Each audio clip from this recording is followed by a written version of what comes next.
Ai, como é que eu faço para desapegar dele, dos bens materiais e das expectativas que eu criei?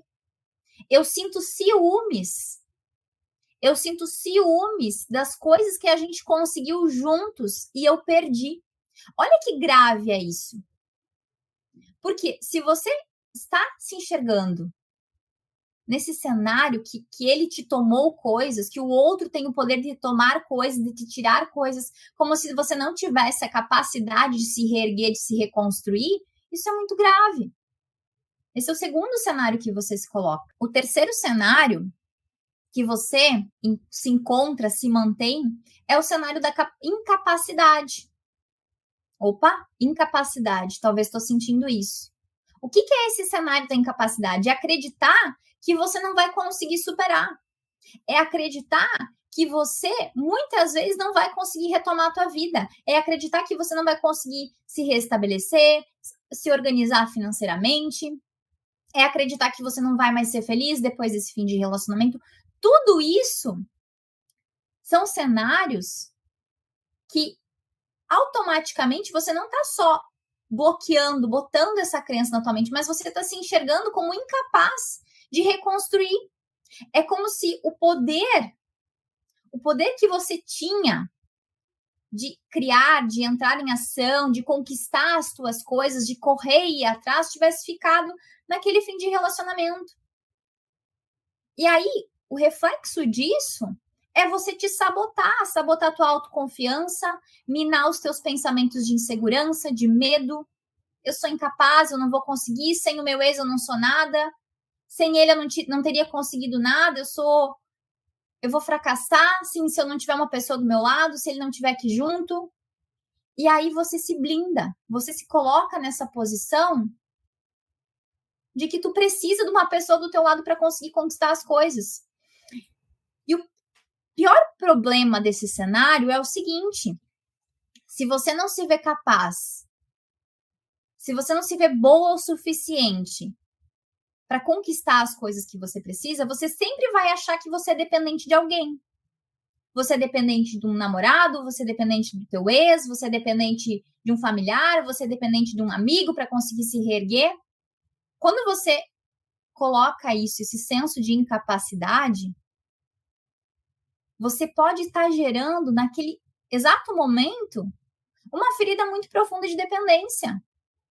Se você não se enxerga capaz de dominar a tua vida, de ter autonomia nas tuas escolhas, de ser protagonista e fazer e acontecer, quem que vai fazer isso por você? Você vai continuar a tua vida inteira alimentando esse senso de incapacidade, de inferioridade, que os outros conseguem e eu não consigo, vestindo a roupa do fracasso, vestindo a roupa de eu não vou mais ser feliz. Cuidado com esse senso de incapacidade. A gente fala muito aqui sobre o quanto nós temos a capacidade de reerguer, de retomar a sua própria vida. Só que não adianta só você alimentar esse pensamento se você não entra em ação. A gente precisa entender um senso de autorresponsabilidade. Se você que está aqui me assistindo fica falando que você não vai conseguir, que você não vai superar, que está muito difícil, que está aquele outro, você não vai conseguir virar a página da tua vida. Cenários ruins que você se põe, que você se coloca. Onde é que está a leoa que está aí dentro? Onde é que está a leoa que se perdeu nisso tudo? Você vai ficar de coadjuvante na tua vida até quando? Alimentando tudo isso. Esperando dos outros coisas que nem você faz por você. A verdade é que se você se enxerga nessa figura de incapacidade, você espera que o outro faça por você alguma coisa, mas essa coisa, essa ação, esse resultado, nem você faz por você. Cuidado com esse cenário. É o cenário do medo.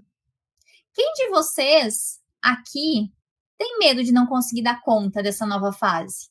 Quem de vocês tem medo que acha que não vai dar jeito na vida? Que vai ter problemas financeiros, que vai ter problemas para pagar as contas, para educar os filhos, para se restabelecer nessa nova rotina? Quem de vocês tem medo dessa nova realidade agora, depois desse fim de relacionamento? O cenário do medo é um dos últimos cenários. O que é o medo? O medo é algo que você cria com base nas suas feridas que você armazenou depois desse fim de relacionamento. Ele é um recurso emocional, na verdade. Se a gente sabe usar o medo da forma correta, a gente consegue transitar pela vida de uma forma muito mais saudável. Agora, enquanto você fica dando ênfase, meu Deus, será que um dia eu vou conseguir ser feliz novamente? Será que um dia eu vou conseguir um relacionamento? Será que eu não vou ficar sozinha para sempre? Será que eu vou dar conta de educar meus filhos sozinha? Será que essa nova realidade eu vou conseguir criar os meus filhos da forma como eu gostaria? Eu tenho medo, eu me coloco nessa frequência do medo. E aí, quando você se propõe a pensar dessa forma, é como se você tirasse o poder que você tem de pensar e se adaptar a essa nova realidade. Quanto mais ênfase tu dá no medo, mais você amplia o problema. Quando você começar a usar o teu medo da forma certa, você vai conseguir resolver as coisas.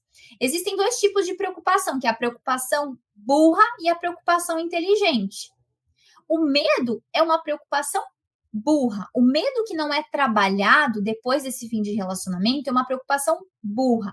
O que isso significa? Em vez de você pensar nesse medo e propor uma solução para aquilo, você fica pensando no teu medo e dando mais força no pavor, no problema mental. Entende o que eu quero falar?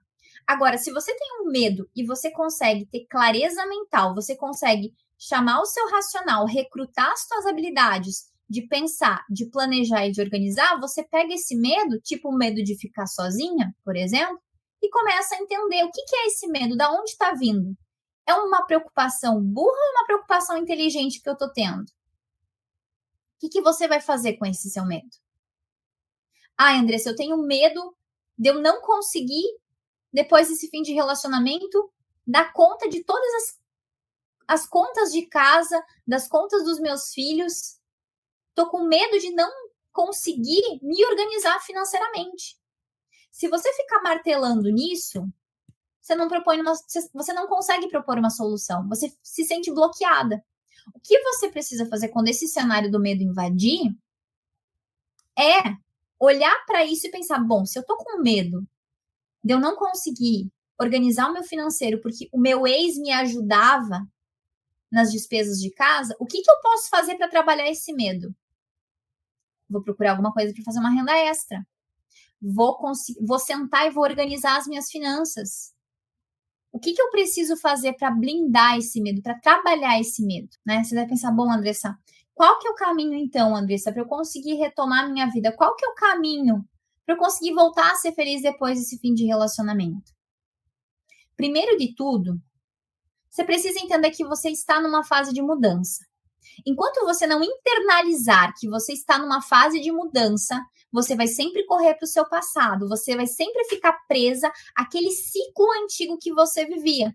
E você não vai conseguir se conectar com o teu momento de agora e reestabelecer o eixo, se reestabelecer. Então, entenda, essa fase de mudança, você vai ter que enfrentar coisas diferentes, coisas novas. E se você não se abrir para isso, se você não trabalhar o seu mental para abrir essa fase nova, para destravar essa fase de mudança, você não vai conseguir se adaptar. Entende que você vai ficar brigando contigo mesma, do tipo, quero voltar à fita, quero rebobinar, quero voltar ao passado. E quanto mais energia você gasta nisso, mais você se afasta de se reestabelecer para esse momento. Então, vamos lá. O que a gente precisa fazer? Entender que isso é uma fase de mudança. Sair desse cenário da dificuldade, sair desse cenário da incerteza e começar a trazer certezas muito mais palpáveis. Você precisa encarar esses medos como seus melhores amigos, né? Como é que eu vou conseguir trazer segurança? Como é que eu vou conseguir enxergar essa fase de mudança de uma forma melhor? Como é que eu vou conseguir enxergar essa fase de mudança depois do fim do relacionamento de uma forma mais saudável? Quando você enxergar esse medo, e compreender, em dominar esse cenário. Essas inseguranças que você está vivendo, elas vêm porque você está colocando ênfase nesses medos. Conforme você vai compreendendo, passinho por passinho, o que você está vivendo, descascando um abacaxi de cada vez, você vai começar a entender a caminhada. Você precisa, Leoa, trazer clareza a você mesma. Você tem que entender que você tem capacidade de organizar esse caos que você está vivendo. Porque, senão, quanto mais você focar no caos, quanto mais você focar nesse fim de relacionamento, nessa vida que você perdeu, mais o caos vai aparecer. Mais o caos vai chegar até você.